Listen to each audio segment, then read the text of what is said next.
स्वागत है आप सभी का तौर राजपूत मोटिवेशन में। तो यहाँ पर हम देख रहे हैं आज जो स्टॉक है, अगर आप देखोगे इसको तो यहाँ पर आपको पता चल रहा होगा कि इसने एक रेंज को ब्रेक किया है।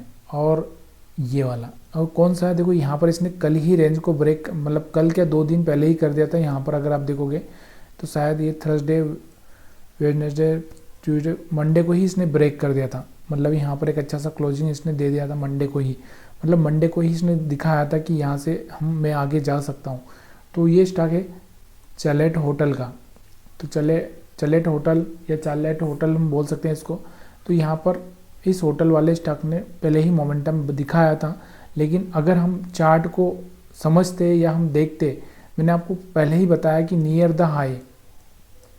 द हाई और कहाँ पर नियर द सपोर्ट, कौन सा एक नियर द सपोर्ट। तो ये वाले जो चीज़ें होती है, यहाँ पर एक अच्छा सा मोमेंटम देखने को मिल रहा है। तो ये नियर द हाई सपोर्ट है, नियर द हाई ब्रेकआउट है। तो यहाँ पर एक अच्छा सा मोमेंटम इसमें देखने को मिला है। अब थोड़ा सा हम इसको देख लेते हैं कि ये हमको कहीं ना कहीं मौका था क्या इसको बाइंग करने का। तो यहाँ पर अगर आप देखोगे इसमें बाइंग करने का मौका, तो यहाँ पर आज ही इसमें यहाँ पर 1 घंटे के टाइम फ्रेम में अगर आप देखोगे बहुत ही बढ़िया कैंडल बनती हुई देखने को मिली थी।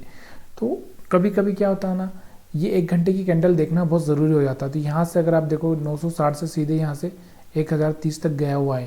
तो ये 1 घंटे की कैंडल अगर हम देख लेते सुबह, या हम ऐसे जो टॉप वाले स्टॉक मतलब जो बाइंग मोमेंटम में चल रहे थे उनका हम एनालिसिस करते तो हमको यहाँ पर एक अच्छा सा मोमेंटम देखने को मिल सकता था। ठीक है, ये चीज़ें आपको समझ में आ रही होगी। या फिर मैंने आपको क्या बोला, मैंने आपको बहुत सिंपल सी चीज़ें पहले भी समझाई है कि देखो मूविंग एवरेज के ऊपर आ चुका है, सपोर्ट के ऊपर, यहाँ से मोमेंटम आ सकता है, फिर यहाँ से मोमेंटम आ सकता है। ये चीज़ें आपको याद रखनी होती है। ठीक है, अब यहाँ पर रिस्क कितना रहता है, रिस्क रिवार्ड क्या रहता है, ये सब चीज़ें हम लोग आगे बातें करते रहेंगे। इसके अलावा अगर हम बात करें यहाँ पर, तो दूसरा था अडानी ग्रीन। तो आज अडानी के जो भी शेयर्स थे, पावर हो, ग्रीन हो, इनमें एक अच्छा सा मोमेंटम देखने को मिला है। तो सबसे पहले हम लोग बात करते हैं अडानी ग्रीन की। तो यहाँ पर अगर आप देखोगे तो अडानी ग्रीन अगर आप देखोगे तो ये 3 दिन बढ़ने के बाद में एक रिट्रेसमेंट चलूगा और यहाँ से अभी ये ब्रेक किया, तो हो सकता है कंटिन्यू आगे भी कर सकता है। तो इस पे आपको थोड़ा सा फोकस करके चलना है। तो ये तो हमारे लेवल में था ही नहीं, क्योंकि ये हम लोग समझ ही नहीं पाते इसको कि यहाँ पर इतना बड़ा मोमेंटम इसमें आ जाएगा, और वो भी एक ही कैंडल में आया, उसके बाद आया ही नहीं। तो ये अडानी वाला हम लोग यहाँ पर छोड़ देते हैं, क्योंकि ये हमारे हाथ में ही नहीं था। क्योंकि क्यों नहीं था, उसके पीछे का कारण यही था कि देखो एक थोड़ा सा यहाँ पर आप देखोगे तो ये मोमेंटम आया था, इसके बाद 50% के आसपास रिट्रेसमेंट आ चुका था। तो मोमेंटम आ सकता था, लेकिन हमको ये पकड़ना बहुत मुश्किल होता है। ऐसा कभी कभी कोई स्टॉक सडनली एक ही कैंडल में भाग जाता है, तो उसको पकड़ नहीं सकते हम लोग, तो उसको छोड़ दो। उसके बाद हम बात करते हैं यहाँ पर BLS इंटरनेशनल की अगर हम बात करें तो इसका भी अगर आप देखोगे तो नियर द हाई चल रहा था। ये आपको दिख रहा होगा, इसका नियर द हाई ये है। तो यहाँ पर आपको दिख रहा होगा, एक तो ये ऊपर जा चुका था और फिर यहाँ से जाने की वापस से यहाँ पर इसने प्लानिंग की, मतलब एक बार ये टेस्ट करके आ चुका है और फिर तो यहाँ से नियर द हाई, वही मैं आपको बोल चुका हूँ कि नियर द हाई और नियर द सपोर्ट। तो ये चीज़ें आपको हमेशा याद रखनी है। तो यहाँ पर आप देखोगे हर बार इसने क्या किया, मूविंग एवरेज के ऊपर निकला, फिर टेस्ट किया, फिर ऊपर निकला, फिर टेस्ट किया, फिर ऊपर निकला। तो ये चीज़ें आपको देखने को मिल रही। तो ये चीज़ें आपको हमेशा याद रखनी पड़ेगी, तभी जाके आप एक अच्छा सा पैसा बना सकते हो। तो ये चीज़ें आपको 1 घंटे के टाइम फ्रेम में, या जब भी आपको टाइम फ्रेम कोई सा भी हो देखना है, तो आपको सीखना है, तो ये चीज़ें करनी पड़ेगी। इसके अलावा हम बात करते हैं TTML के चार्ट को अगर आप देखोगे तो TTML ने यहाँ पर एक मोमेंटम दिया था, ये वाला। इसके बाद मार्केट में थोड़े दिन रुका, उसके बाद फिर एक मोमेंटम यहाँ पर दिया है। तो आगे भी इसमें मोमेंटम आ सकता है, ये कहना बहुत मुश्किल है कि नहीं आएगा, लेकिन आ सकता है। 95 तक वापस से जा सकता है।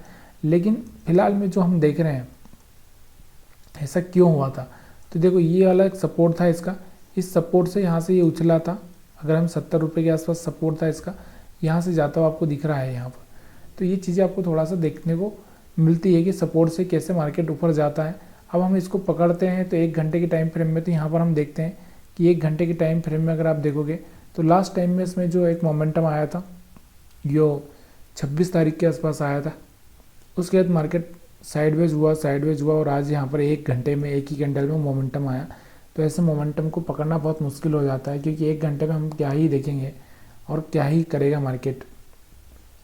उसके बाद सेंचुरी प्लाईवुड की बात करते हैं। सेंचुरी प्लाईवुड का चार्ट अगर आप देखोगे तो यहाँ पर आपको दिख रहा होगा। पहले तो हम इसके सपोर्ट की बात करें कि सपोर्ट पर आकर किस तरह से यहाँ से कैंडल बना था। आपको दिख रहा होगा ये वाला सपोर्ट था, यहाँ से 700 से सीधे आपको दिख रहा होगा ये 850 के ऊपर जा पहुँचा है। और एक तो ये क्या है, क्या सपोर्ट नियर द सपोर्ट से ऊपर जा ही चुका है, कंटिन्यू जा ही रहा है। अब हम इसमें ऐसे में हम कुछ और भी प्लान नहीं कर सकते। वैसे में सिर्फ यही हो सकता है कि अगर आपको कहीं ना कहीं मूविंग एवरेज के सपोर्ट पर मिल रहा है, थोड़ा सा वहाँ पर प्लान कर सकते हैं। देखो यहाँ पर एक मूविंग एवरेज के सपोर्ट पर मिल रहा है, तो यहाँ पर प्लान किया जा सकता है, यहाँ पर प्लान किया जा सकता है, यहाँ पर प्लान किया जा सकता है, बाकी हम कुछ नहीं कर सकते इसमें। ठीक है, तो ये था आज का यहाँ पर हम एनालिसिस कर रहे हैं। देखो इसमें एक ही चीज़ हम बात कर रहे हैं कि how to find momentum stock, या हम बात कर सकते हैं कि हम कैसे यहाँ पर सिलेक्शन करें इंट्राडे के लिए जो कि एक अच्छा सा मोमेंटम दे सकते हैं। तो ये सब चीज़ें आपको थोड़ी सी देखनी पड़ेगी।